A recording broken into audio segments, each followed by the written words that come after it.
Kunto yang saya lihat, seorang Mayor Jenderal yang nggak main-main, membaca ini ada sesuatu. Nah, apa sesuatu itu beliau yang lebih tahu nih, Bang Prof. Refli. Tapi kita janganlah saya sebagai pengamat atau orang yang pernah dididik Lemhanas, masyarakat awam pun pasti akan menangkap ini ada sesuatu. Kenapa? Seorang Panglima Kodam begitu terbuka menyampaikan kegelisahan hatinya. Kalau seandainya apa-apa, jangan biarkan TNI maju satu langkah. Ini kan sebuah warning ya. Perspektif intelijen pertahanan itu, Bang Refli, adalah bagaimana menyediakan ancaman. Jadi sebelum dia menjadi ancaman. Jadi seorang TNI itu memang itu kerjanya.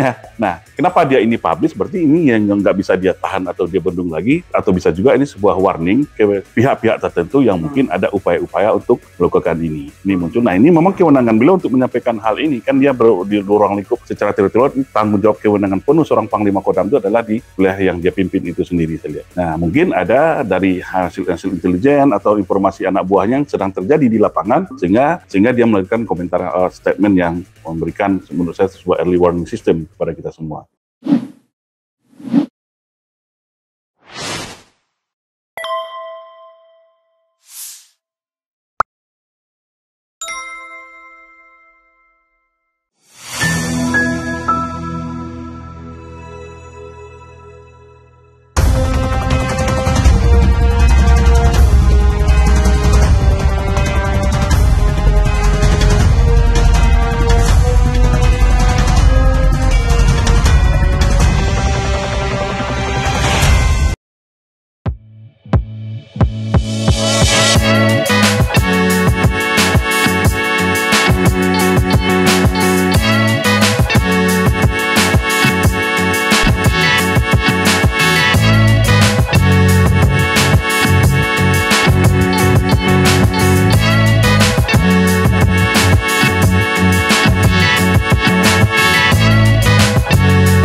Assalamualaikum warahmatullahi wabarakatuh. Waalaikumsalam warahmatullahi wabarakatuh. Sobat RH sekalian, jumpa lagi kita di channel yang keren. Cadas. Ya, Sobat RH sekalian, saya baru saja datang ke kota pahlawan ini bersama seorang teman, Anton Permana. Assalamualaikum warahmatullahi wabarakatuh, bro. Waalaikumsalam warahmatullahi wabarakatuh, Prof. Refli Harun. Saya sudah lama ingin ngobrol dengan beliau mengenai soal TNI, karena saya lihat ada soal yang terkait dengan TNI yang menarik. Kita kaitkan dengan pemilu, ya.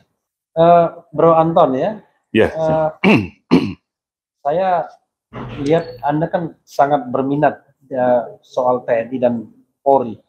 Tapi sebelumnya saya mengucapkan selamat atas gelar doktor yang baru didapatkan, ya. Terima kasih, Prof. Oke. Alhamdulillah, setelah 7 tahun. Beliau baru saja menyelesaikan gelar doktoralnya, tapi beliau sangat concern di bidang pertahanan dan keamanan. Karena juga alumni Lemhanas juga. Nah, pernah alumni Lemhanas juga. Gini, ada hal yang sangat menarik, Bro Anton. Dan ini mohon maaf nih, Bro Anton ini juga aktivis kami, Koalisi Aksi Menyelamatkan Indonesia, sempat juga kena undang-undang ITE dan ke 1946 tentang penyebaran berita dan lain sebagainya. Pokoknya korban dalam tanda kutip, ya, korban rezim juga dalam tanda kutip, ya, korban rezim juga. Resiko perjuangan. Nah, beberapa waktu yang lalu, Bro Anton, ada tulisan yang menarik dari Maijen Kunto. Oh iya. Nah, Maijen Kunto ini kita tahu dia adalah putra dari Wapres, mantan Wapres, atau Wapres, kita nggak pernah bilang mantan, Wapres tahun berapa, itu Tri Sutrisno. Dan dia eksplisit sekali mengatakan, kalau pemilu itu jujur, memang sudah seharusnya. Tapi kalau curang, hati-hati. Saya kurang lebih menangkapnya gitulah. Intinya adalah, bukan tidak mungkin nanti TNI turun tangan. Bisa baru jelaskan, kenapa kok seperti itu, ada statement seperti itu dulu pertama. Nanti kita bicara soal kemungkinan rotasi pergantian TNI ke depan. Sebentar lagi soalnya. Oke, silakan. Oke, terima kasih Bang Refli, Prof. Refli. Saya panggilnya Prof, soalnya sebentar lagi Profesor. Provokator. Jadi yang jelas, Prof. Refli, apa yang disampaikan oleh saudara kita, Bang Kunto juga sekarang menjabat Pangdam Siliwangi, ya. Pangdam itu memang sebuah menurut saya bagi yang paham itu tentang fungsi dan peran TNI, itu memang sesuatu yang harus dilakukan seorang panglima, apalagi seorang Bang Kunto ini dia seorang panglima Kodam Siliwangi yang kita tahu wilayah itu Jawa Barat dan Banten yang punya wilayah hampir 20% penduduk Indonesia. Nah, seorang panglima Kodam ketika dia berbicara Jawa Barat dan Banten ya, Banten ya. Nah, ketika seorang panglima Kodam menyatakan sebuah, dan itu terbuka ya di Kompas, ini juga terjadi perdebatan yang luar biasa, cukup ya ketat lah di beberapa grup-grup WA dan juga kita di kalangan pengamat militer pertahanan. Yang jelas seorang Kunto, seorang panglima tentu tidak semerta-merta melahirkan sebuah komentar atau pikiran ya. Dia pasti sudah melalui proses. Kita tahu seorang panglima Kodam itu dia punya Babinsa, dia punya Koramil, dia punya mata dan telinga seperti intelijen. Nah, tentu dia sudah melalui pengumpulan data teritorial seperti apa, sehingga ini kalau saya lihat seorang TNI itu sudah dilatih dari dia mulai taruna sampai dia menjadi Danton, Danki, Dandim dan seterusnya sampai Pangdam, dia sudah dilatih bagaimana membaca situasi kondisi sosial politik di masyarakat tentunya. Karena fungsi TNI kita tahu sebagai alat pertahanan, yang dimana salah satu fungsi TNI itu bagaimana dia maju satu langkah dalam mengantisipasi, tapi juga mempunyai kemampuan cegah dini, deteksi dini, dan tangkal dini. Oke, saya agak spesifik ya. Jadi intinya adalah, ini mohon maaf ya, mohon maaf juga kepada pihak yang mungkin merasa tersinggung. Berarti Maijen Kunto ini menangkap ada indikasi pemilu itu curang. Jadi gini, kalau saya lihat deteksi dini itu, ini sebuah basis analisis. Ya, makanya lebih bagus kita menganalisis deteksi dini, maka kita bisa melakukan upaya-upaya tangkal dini dan cegah dini. Karena, mohon maaf nih, pemilu kita tahu ya, ini sebuah proses perebutan kekuasaan yang itu dampaknya tidak main-main ini, kalau bila terjadi sesuatu terhadap bangsa dan negara ini. Nah, intuisi seorang Kunto yang saya lihat, seorang Mayor Jenderal yang nggak main-main, membaca ini ada sesuatu. Nah, apa sesuatu itu beliau yang lebih tahu nih, Bang Refli. Tapi kita janganlah saya sebagai pengamat atau orang yang pernah dididik Lemhanas, masyarakat awam pun pasti akan menangkap ini ada sesuatu. Kenapa seorang panglima Kodam begitu terbuka menyampaikan kegelisahan hatinya?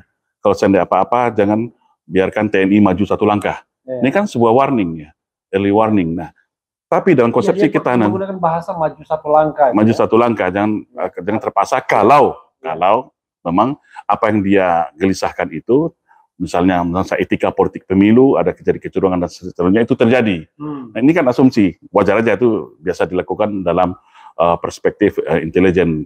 Nah, karena prinsipnya perspektif intelijen pertahanan itu, Bang Refli, adalah bagaimana menyediakan ancaman. Jadi sebelum dia menjadi ancaman. Jadi seorang TNI itu memang itu kerjanya.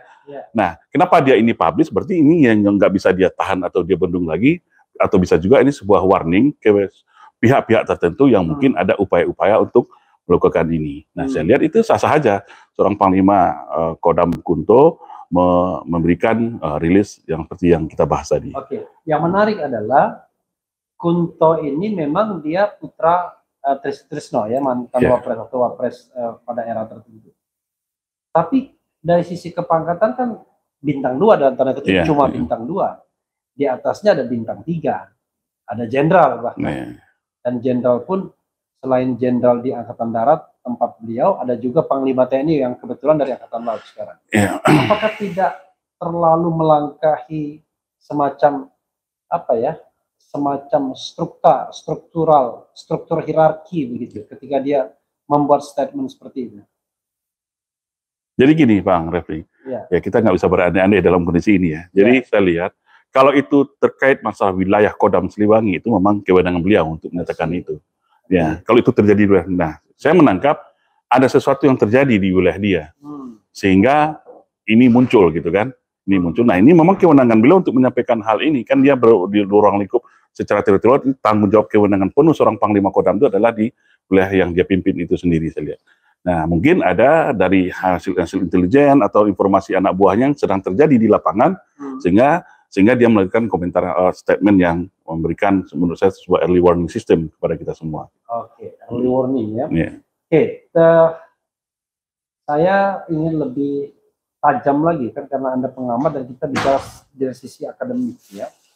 Kalau dulu ada ABRI, di mana kepolisian masuk di dalamnya. Tapi setelah era reformasi ini mereka pisah. Ada kesan dalam konteks politik dan pemilu kok ada rivalitas seperti ini. Mohon maaf ya. Walaupun saya kepada Anda, apa masalah kita terbuka. Iya. Ini harus yang kita. Iya. Seperti ada rivalitas seperti itu. Kalau saya lihat bukan rivalitas yang dilakukan oleh TNI Polri. Jadi gini, saya pun di penjara sebenarnya gara-gara mengkritisi, mengupas ini sebenarnya. Tapi nggak masalah, ini untuk kebaikan kita semua. Ini perlu kita sampaikan juga. Kita tidak menyalahkan TNI dan Polri di sini, Bang. Karena TNI Polri ini ada sebuah produk kebijakan politik. Biar Sobat Eros tahu, ini Bro Anton ini pernah dikenakan dan itu tidak terbukti sampai sekarang. Undang-undang ITE tidak terbukti, pasal 14 tidak terbukti, hanya pasal 15. Ya, hanya dianggap membuat berita yang berlebihan. Iya. Dan itu hanya karena bikin artikel yang judulnya apa? Thank you sayang TNI Kumalang. Iya. Itu ya klarifikasi. Dan ternyata itu diupload lagi sekarang dan ternyata memang masih sangat relevan dan malah semakin mendekati fakta yang lebih kembali kepada tadi persaingan tadi. Apa yang kalau rivalitas persaingan mungkin terlalu keras ya mungkin Prof. Lebih saya lihat sebenarnya apapun itu TNI Polri ini kan hasil kebijakan politik pasca reformasi sehingga dia dipisah melalui TAP MPR nomor 6 tahun 2000. Jadi dipisahkan supaya polisi itu kembali menjadi jati dirinya, menjadi polisi masyarakat dan sipil bersenjata. Kalau dulu kan dia bergabung dalam angkatan bersenjata, otomatis polisi itu kan militer. Nah, begitu juga tentara. Nah, itu juga sesuai dengan amandemen pasal 30 kita, polisi itu sebagai TNI dan alat pertahanan Hankam Sinangkam Rata itu, komponen utama adalah TNI dan Polri, secara fungsi dipisah. Kalau fungsi pertahanan itu ada pada TNI, dan fungsi keamanan dan ketertiban masyarakat itu ada pada polisi. Nah, cuman saya lihat pada pasca reformasi ada pro kontra di sini yang saya lihat. Nah, jadi gini, ketika memahami kata-kata keamanan itu sebuah konsep atau sebuah fungsi. Nah, seperti yang ditulis oleh Pak Tito, keamanan yang di situ Tito ya dalam buku Democratic Policing juga kita kritisi itu, keamanan di sini kan keamanan nasional dan keamanan negara. Kalau kita dari Profesor Lee dari UK, pengamat pakar militer dari Inggris itu, national security itu adalah konsep, bukan fungsi. Nah, kata-kata keamanan ketertiban masyarakat itu adalah public state security, itu adalah fungsi. Kalau national security itu adalah konsep. Nah, mungkin ini yang perlu diluruskan kembali sehingga ketika kalau kita bicara tentang national security, itu sebenarnya fungsi TNI dan semua kita ya. Ya, semua TNI Polri. Nah, tinggal membedakannya adalah eskalasi ancaman. Tapi kalau dalam undang-undang TNI dibatasi atau undang pertama kebijakan politik negara. Ini yang juga menurut saya masih rancu lagi yang belum seharusnya diselesaikan segera. Karena apa? Ketika contohnya nih Bang Refli, kita akan ada sekretaris kabinet, ada sekretaris negara, ada sekretaris militer. Nah, kita ada berbicara tentang kepala pemerintahan, ada berbicara tentang kepala negara ya. Nah, ketika berbicara tentang keamanan nasional, apa forumnya untuk membahas ini? Karena apa? Ketika dia berbicara sebagai kepala pemerintahan, otomatis secara konstruksi bernegara kita, TNI Polri sebenarnya nggak bisa masuk di sini. Karena itu sudah politik praktis ya, pemerintah. Nah, tapi kalau dia sebagai alat negara, apa forumnya kan nggak ada. Nah, ini yang sebelumnya berapa kali diajukan oleh teman-teman di TNI tentang RUU Kamnas, tapi selalu ditolak, sampai Perpres, sampai Dewan Keamanan Nasional yang seharusnya menjadi sebuah forum bersama Dewan Keamanan Nasional untuk mengintegrasikan seluruh kekuatan sumber daya nasional untuk bagaimana menghadapi ATH ancaman, tantangan, hambatan, dan gangguan ke depan. Nah, dan disinilah mulai saya lihat akar permasalahan yang belum didudukan sampai sekarang. Sehingga terjadi itu implementasinya kepada ada kegagapan pada TNI Polri yang sehingga Prof. Levi terjemahkan tadi saya lihat semacam rivalitas. Sebenarnya diberi aja batas yang jelas antara tugas polisi dan TNI itu seperti apa. Kalau TNI itu kan ada Undang-Undang Nomor 34, udah dibagi sebenarnya di pasal 7 itu. Ada OMP, ada OMSP. Operasi militer selain perang, ada 14 item di situ. Ya, nah di situ, cuman masalahnya sekarang ketika di OMSP itu tercantum jelas masalah terorisme, separatisme, dan perbatasan wilayah itu adalah tertulis jelas itu TNI, tapi dalam kebijakan politik negara pemerintahan hari ini, itu tetap polisi di depan. Nah, ini ke politik. Nah, jadi kita nggak bisa menyalahkan TNI Polri di sini saya lihat. Nah begitu juga saya lihat kembali kepada pokok permasalahan kita awal, ketika ini kan Prof. Revi dengar juga ya tentang polisi RW. Nah, polisi RW ini kan juga menjadi pertanyaan besar kita semua. Kan udah ada Babin Kamtipmas. Nah, ada lagi polisi RW, saya sudah lihat videonya, memang tujuan bagus, bagaimana polisi masyarakat. Cuman dengan polisi RW yang diinisiasi Fadil Imran ya?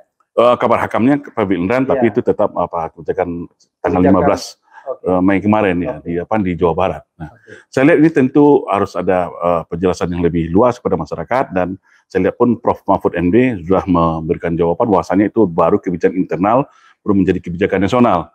Nah, cuman ini kan tentu memancing berbagai asumsi pro dan kontra, itu wajar ya Pak. Nah, dulu kita di zaman Orde Baru ditraumatikan dengan difungsi ABRI, dengan bagaimana TNI ABRI itu terlalu jauh dianggap dalam kehidupan bermasyarakat, pola sipil.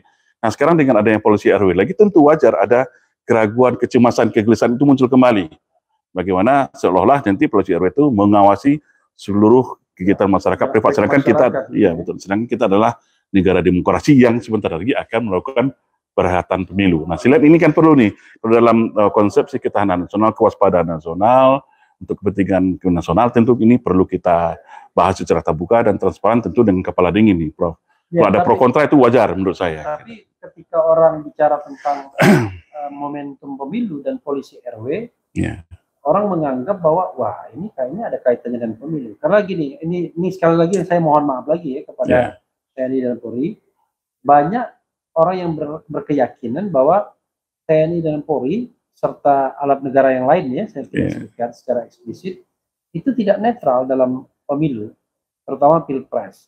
Jadi seperti menjadi agen kemenangan dari pasangan calon yang berkontestasi. Nah, sekarang harapannya adalah ya netral gitu, sesuai dengan jati dirinya, dan seharusnya fungsinya sebagai alat negara. Alat negara, bukan alat pemerintah. Alat pemerintah. Sejauh mana Bro Anton melihat ini? Nah, jadi gimana biar kita agak frankly speaking, jangan sampai kemudian kita merasa tidak ada apa-apanya. Tidak, itu tadi kan mengatakan wah ini salah kaprah, mungkin salah konsep, salah interpretasi soal rivalitas, tapi ternyata di lapangan jangan-jangan memang benar-benar ada, terutama dikaitkan dengan perebutan kekuasaan gitu. Silakan, Bro. Jadi gini Prof, kalau saya lihat memang ada beberapa hal yang harus kita luruskan di sini pada kesempatan ini. Pertama, apa itu pemahaman. Jadi kita masih banyak menganggap antara pemerintah itu dengan negara itu adalah sesuatu kesatuan yang sama.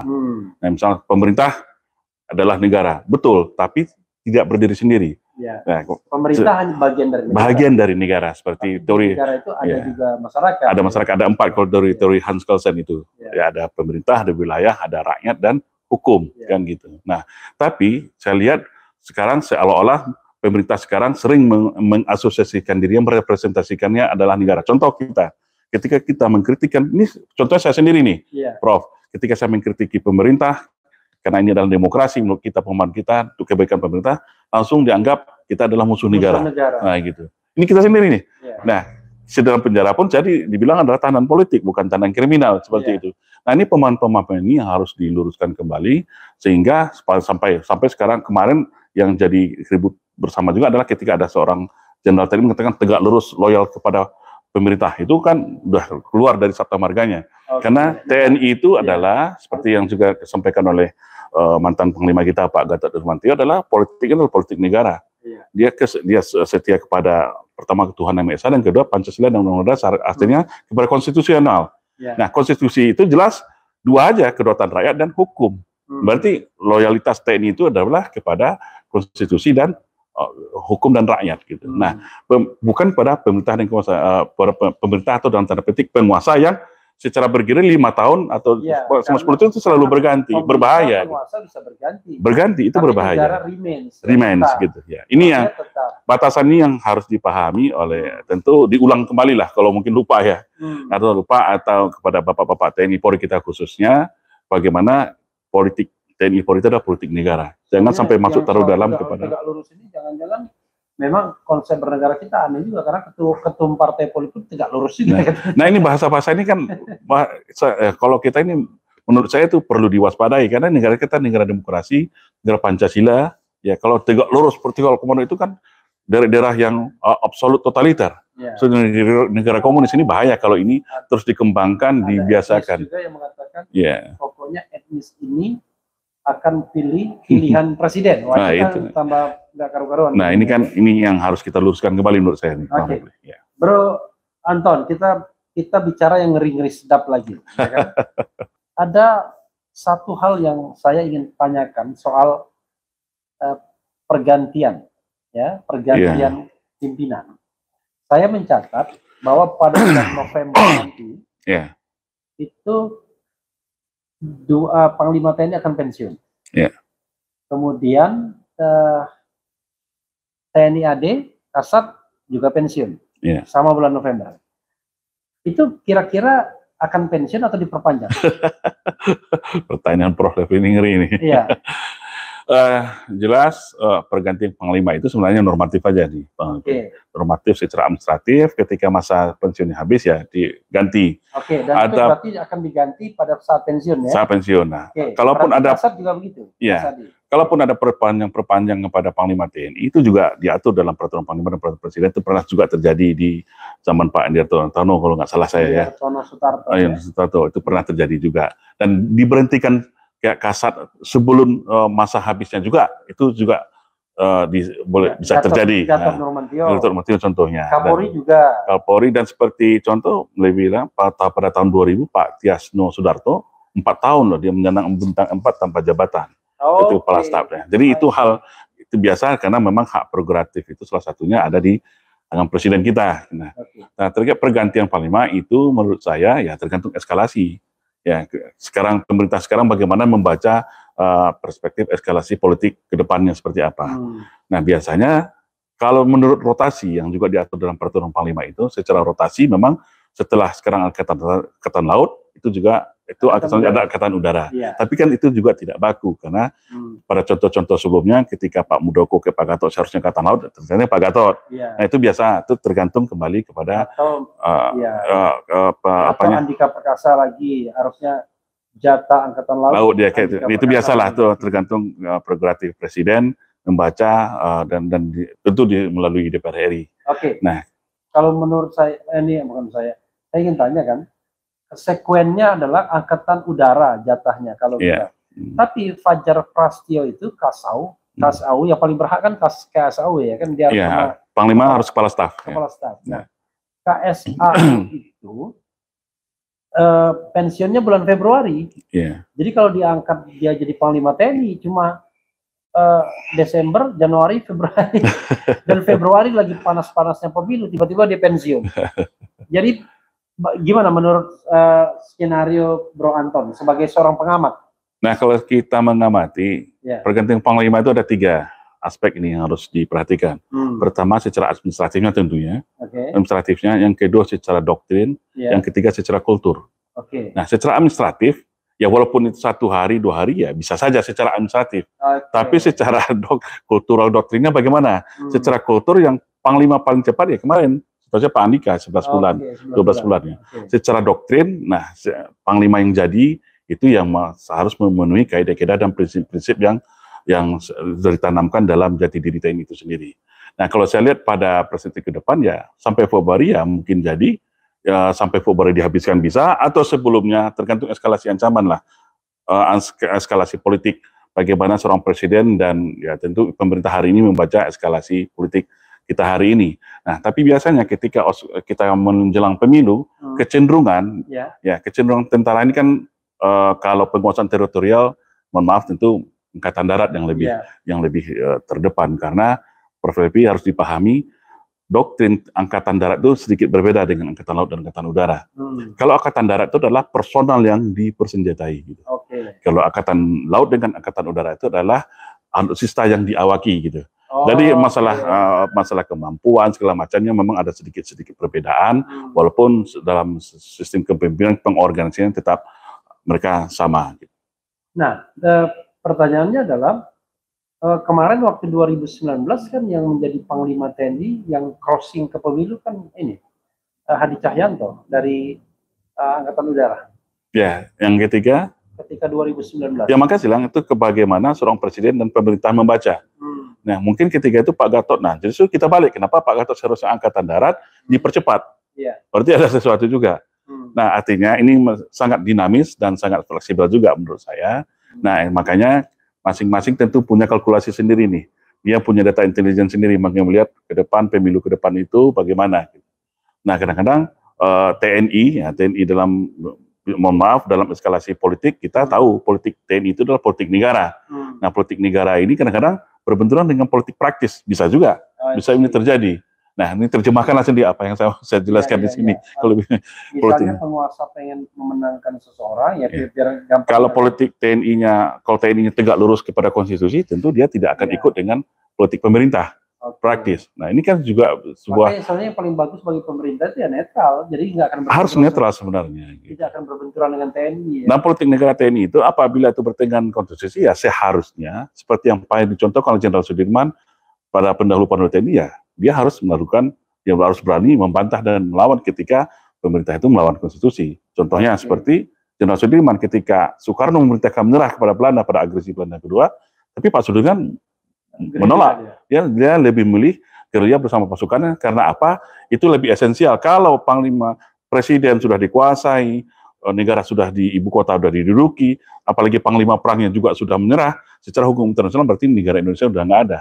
Nah, jadi Jenderal Sudirman lebih mementingkan kepentingan negara dan bangsanya, dan dianggap ketika itu makanya dia melakukan perang. Begitu juga dengan Jenderal Ahmad Yani, ketika ada masuk 100.000 pucuk senjata cuk dari Cina, dia menolak keras, karena menurut dia ini sebuah ancaman. Nah, ini bisa mengancam kedaulatan negara, menurut dia itu di atas segalanya. Karena tugas TNI itu salah satunya adalah melindungi segenap tumpah darah Indonesia. Nah, jadi menurut saya disitulah garis batasnya bagaimana jati diri seorang TNI itu. Nah, itu biasalah antara konflik-konflik antara TNI dan sipil, politik penegaran dan politik praktis itu kapanpun itu akan sering terjadi. Itu sebuah dinamika menurut saya, itu hal yang wajar dalam politik. Saya bicara person ya, tentang orang. Kita tahu bahwa Jenderal Dudung Abdul Rahman itu akan pensiun pada November. Jenderal Dudung Abdul Rahman. Jenderal Dudung Abdul Rahman, KSAD, akan pensiun pada November 2023 ini. 23, ya. Menurut Anda, kalau dari stok yang ada, ya orang mengatakan, sepengetahuan saya misalnya, kalau kita lihat path-nya KSAD sebelumnya, kan dari Pangkostrat. Panglima Komando Strategis Angkatan Darat, dan sekarang Letjen Maruli Simanjuntak. Dan kita tahu Maruli Simanjuntak ini adalah menantunya LBP kan. Usianya muda, kelahiran tahun 71 kalau tidak salah ya. Dia angkatan 92, Dudung 88B ya. Oke, jadi dia tahun 71 atau berapa ya? 70-71 usianya. Tetapi sangat potensial untuk menduduki KSAD. Bahkan kalau memang dipaksakan dalam tanda kutip bisa juga Panglima TNI kan jadinya. Karena KSAD 2 hari, 3 hari Panglima TNI kan bisa kan. Menurut Anda apa yang terjadi kalau memang skenario itu terjadi, dan kemudian sebenarnya lebih baiknya siapa stok-stok yang ada di TNI itu untuk menduduki jabatan KSAD pengganti Dudung? Terus terang saya tidak punya preferensi, karena pengetahuan saya cuma tahunya ya dulu Eko Margiono saingan dari Dudung Abdul Rahman. Kemudian sekarang saya tahunya cuma Maruli Simanjuntak, yang lain tidak tahu. Jenderal Maijen Kunto masih Maijen misalnya. Coba silakan Anda eksplor sebanyak-banyaknya kepada Sobat RH biar mereka paham tentang konstelasi TNI Angkatan Darat pengganti Dudung ini, sampai juga konstelasi Panglima TNI. Silakan. Ya, secara saya mungkin pada kesempatan ini juga hanya bisa menyampaikan secara fakta normatif yang ada. Yang pertama dengan tiga aspek tadi. Pertama secara administratif tentu seorang calon kepala staf Angkatan Darat yang memang secara usia pensiun akan habis Pak Dudung itu pada akhir tahun ini. Secara administratif ada, kalau nggak salah itu ada 16 jenderal bintang 3. Kan syaratnya itu Pak Prof ya. Ada dari bintang 3 naik ke bintang 4 dong, tentu nggak mungkin 2. Kalaupun mau ketiga dulu bisa juga, segala kemungkinan bisa jadi. Tapi yang jelas yang ada sekarang ada 16 jabatan bintang 3 di Angkatan Darat, yang mereka inilah yang berpeluang, secara administratif. Di situ kan yang bintang 3 itu ada Wakasat bintang 3, Irjen bintang 3, dan Kodiklat bintang 3. Ada Kasum TNI sekarang juga Angkatan Darat ada bintang 3 juga. Kasum TNI siapa? Kasum TNI Bambang Ismawan. Terus ada dari Seksmenko Polhukam juga bintang 3 Angkatan Darat. Ada dan Pusterat juga bintang 3 Angkatan Darat, dan Puspomat juga bintang 3 walaupun sekarang dirangkap oleh Pak Dudung sementara ya. Ada sekitar 16 nggak salah saya itu bintang 3. Yang kita ada, ya? Terus ada Pangkostrat di situ, ada Irjen TNI juga ada bintang 3. Nah itu ada, nah semua sama-sama berpeluang secara administratif tentunya. Nah tapi secara kultur dan doktrin itu tentu berbeda lagi kita cara memandangnya. Seperti contoh kalau secara kultur tentu setelah 88B itu wajarnya adalah 89. 88A, 88B itu kalau B itu apa? Ya, jadi gini, dulu sempat ada masa pergeseran antara kebijakan Akmil Akademi Militer itu dari 4 tahun ke 3 tahun. Nah, jadi titik temunya yang di 88 itu, yang berlanjut ya, dia di 88A, yang barunya 88B. Jadi satu tahun itu ada dua angkatan. Itu 88B. 88B. Nah, secara kultur seharusnya itu adalah 89. Tapi secara kultur. Ya. Tapi kalau kita lihat pada cara performa Pak Jokowi. Oke, sorry dulu. Kalau 89, itu siapa yang ada stok yang 89 itu ya semacam Pak Eko Margiono 89. Yang kemarin ya, yang sekarang dan Kodiklat TNI ya. Ada Kasum TNI Bambang Isman juga 89. Terus ada lagi Kabais ada juga 89. Berapa yang 89 kira-kira? Ada Kabais 89, Kepala BNPB juga 89. Ada berapa orang lah? Ya, saya Irjen TNI saya juga peluang adab yang baru. Nah, ada berapa orang 89? Itu semua juga berpeluang. Kepala BNPB juga yang paling muda berapa? Yang bintang 3? Yang paling muda bintang 3 ya angkatan Sesmenko ya 91 kalau nggak salah. 91. Sama Wakasat juga 91 juga. Kalau Maruli tadi? Maruli tentu 92 bintang paling muda itu. Termasuk paling muda ya. Secara angkatan ya, secara angkatan. Ya. Bukan secara usia, secara angkatan. Secara angkatan. Kan biasanya mereka ngitungnya kan angkatan, bukan angkatan, usia. bukan usia, bukan LP. Artinya bintang 3 itu secara angkatan yang paling muda Maruli Simanjuntak. Iya. Yang paling senior setelah 88B itu 89. 89. Iya. Apa yang terjadi menurut Anda kalau seandainya kita bicara mengenai kebiasaan Pak Jokowi kadang-kadang bisa lompat sana lompat sini gitu. Jadi gini Pak Bang Refli, ada kultur di TNI itu 4 tahunnya dididik di tempat setelah dia dinolkan di Akademi Militer itu, dia akan ditempa bagaimana menghormati hierarki senioritas.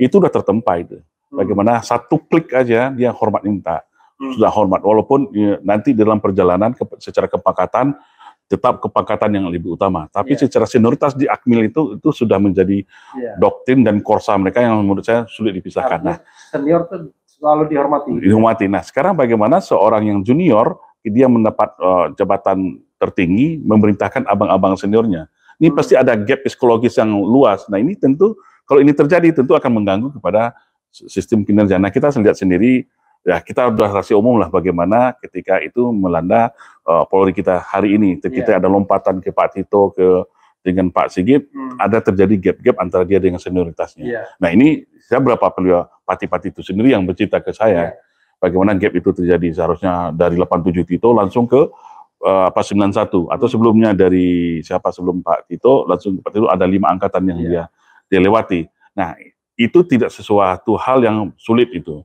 karena itu sudah terbentuk terdoktrin, sudah mendarah daging daripada seorang Akpol atau Akmil itu sendiri. Nah, ini tentu akan jadi masalah dalam pengorganisasian sebuah institusi yang menurut saya itu sangat prinsipal dan kritikal.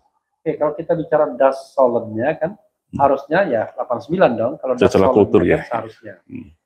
Tapi Anda sebagai seorang pengamat kan Anda berhak dong mengamati.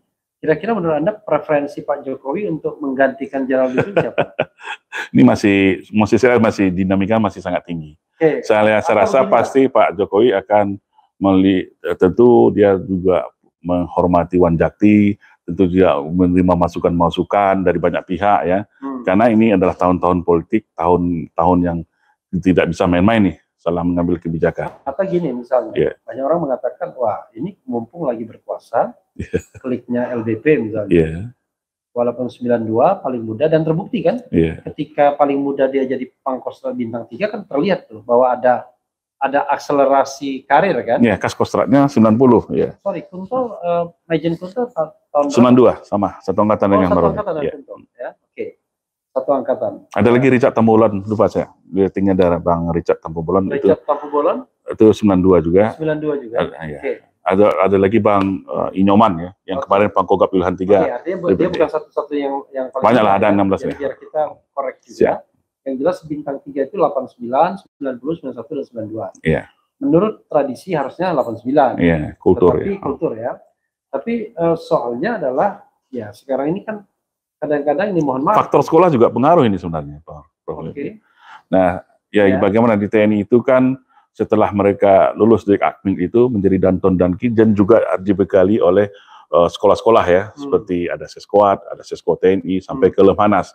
Nah, itu sebenarnya juga sedikit mempengaruhi terhadap performan kewibawaan seorang TNI itu sendiri. Nah, ini juga sebenarnya menjadi catatan karena tidak mudah untuk mendapatkan sekolah itu karena ada persaingan yang ketat.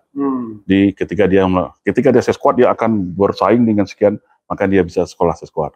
Begitu juga Sesko TNI dan juga Lemhanas. Saya merasakan ketika saya masuk Lemhanas kemarin, ternyata abang-abang saya itu yang berjumlah 60 orang TNI Polri itu, dia bersaing dengan sekian ratus orang sehingga dia bisa ikut sekolah Lemhanas. Nah, ketika dia berarti itu kan ada sesuatu hal yang kualitatif yang harus bisa juga menjadi catatan dan preferensi. Nah, ini juga penting menurut saya. Selain kultur dan doktrin tadi. Oke, artinya kalau seandainya dia menang dari sisi angkatan, kultur ya, tradisi, misalnya 89, tapi dia cari 89 yang terbaik tadi. Iya, agar merit system itu memang terjadi, merit system terjadi. Tapi kan sekali lagi, sekarang ini kan kesempatan itu kan tidak datang dua kali. Iya. Nah, makanya kita sulit kalau bicara politik ini, Bang. Kalau bicara politik kita dah angkat tangan dah, itu sangat pragmatis menurut saya. Oke. Tapi kan menurut Anda pengaruh LBP besar nggak untuk konteks-konteks sekarang ini? Iya pasti. Ya, kita tahu lah bagi opung kita, kita pengaruhnya. Pengaruh. Tapi kan juga ada pengaruh seorang Megawati di sini. Ya, ada pengaruh juga banyak. Dan Pak Jokowi sendiri pun juga punya preferensi sendiri. Ya, kalau kita lihat Dudung kemarin, itu pastilah preferensi politik juga ya. Nggak mungkin nggak ya? Jadi gini Bang Refli, kalau ada gium di tentara, kalau tentara itu pangkatnya tertinggi cuma kolonel. Oke, yang bisa dititi karirnya ya. Ini ada gium di tentara ini, pangkat tentara itu atau polisi itu paling tinggi itu kombes. Nah, untuk bintang 1, bintang 2 itu adalah kebijakan politik. Jadi yang namanya melati tumbuh dari bawah, bintang jatuh dari langit. Nah, makanya ada anekdot, kalau pengen jadi bintang ya sering keluar malam lah biar jatuh bintang ya. Saya bacakan beberapa komentar ya, yang mungkin tidak semuanya bisa saya bacakan, scrollnya biasanya begini ya. Nanti baru bisa secara umum dan closing statement setelah itu. TNI sudah sewajarnya bersikap netral dalam pengamanan pemilu agar berjalan dengan adil dan jujur. Negara-negara anggota BRIC eskalasi politiknya naik, demikian dengan Indonesia dalam 10 tahun terakhir. Assalamualaikum abang-abang. Biasa. Rokok dulu Bang, rokok. Iya maksudnya apa? Nggak jelas ini ya. Kayaknya dia mengerti Bung Anton nih kayaknya ya. Ikut menyimak dari Solo, doa saya TNI harus melindungi rakyat, jangan diulang TNI turuni baliho lagi. Selama pemilu masih diadakan di hari Rabu, maka kecurangan akan tetap ada. Hanya orang Jawa yang tahu makna aboge, nggak ngerti saya. Bukan dari Jawa kebetulan. Jadi Bro Anton dari Sumatera Barat, saya dari Sumatera Selatan. Siap, oke. Kalau yang nggak relevan saya nggak bacakan ya. TNI harus ngawasi pemilih curang ya. Memang ini concern kita pemilih curang itu. Jika pilpres curang, segera TNI ambil alih kekuasaan dari politisi yang busuk yang tidak becus sehingga agar stabilitas negara terjaga. Ini saya bacakan saja Bro ya, nanti di highlight aja yang kira-kira penting. Kalau ada kecurangan pemilu pasti dari dalam kekuasaan dan kekuasaan punya masalah. Kenapa nggak dari dulu rezim parah? Maksudnya tuh nggak dari dulu nggak jelas ya. Maksudnya kayak ini netral apa gitu ya. Kemudian mantap Anton Permana Datu Hitam. Datu Hitam ada hitamnya juga. Berarti orang kampung saya itu tahu dia. Mantap Anton Permana Datu. Kubu sana ngajak duel terus, ayolah siap. Rakyat hanya punya satu sandaran yang diharapkan yaitu TNI. Institusi yang lain saat ini susah untuk dijadikan sandaran di Pilpres. Dari rakyat untuk rakyat, yaitu TNI, tantangan besar bagi TNI di Pilpres. TNI harus netral, jangan kayak Polri yang selalu jadi alat kekuasaan. We don't know ya. Artinya itu persepsi, kita hormati saja. Iya, kita tampung aja Bang, kita tampung aja. TNI benteng terakhir rakyat Indonesia. Semoga pemilu jujur dan yakin TNI netral. Kemudian mustahil TNI Polri bisa netral, panglima tertingginya saja Presiden, cenderung ke salah satu capres. Akan tetapi besar harapan saya semoga bisa netral. Ini jadi Di sini ragu tapi berharap. Harapan terakhir TNI bersama rakyat tentunya TNI yang jujur dan lurus berdaulat. TNI harus jadi garda terdepan dalam mencegah pemilu curang karena itu akan menghancurkan negara. Bukankah tugas TNI menjaga keamanan dan keutuhan negara? Ya, ya Dodol Lipret, anak buah Gatot ya dibilang. Kemudian sudah terlalu lama diam dan semakin diinjak semakin tak terhargai, hanya berserah diri, harus ada ikhtiar. Kita nggak bisa hidup di fase makia terus yang hanya sabar di nggak jelas jelas oke. Harus ada TNI bersama rakyat, jangan sampai dibiarkan curang lagi. Saya percaya masih banyak polisi yang baik dan jujur, tapi terimpit kebaikan dan kejujurannya sama yang luar biasa. Ada polisi yang membina, ada juga yang membinasakan, yang membinasakan. Ada polisi RW, apakah tidak cukup dengan babi Kamtipmas, babi Kamtipmas sebenarnya ya. Tolak polisi RW. Ada bang mau berharap sama TNI, halo bang.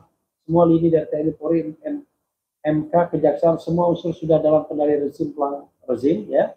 People power solusinya bang, Allahu Akbar ya. Politik TNI adalah politik negara, semoga motor ini tidak dimanfaatkan oleh elit-elit atas nama negara. Oke, saya tidak bisa bacakan semua, bisa terlihat.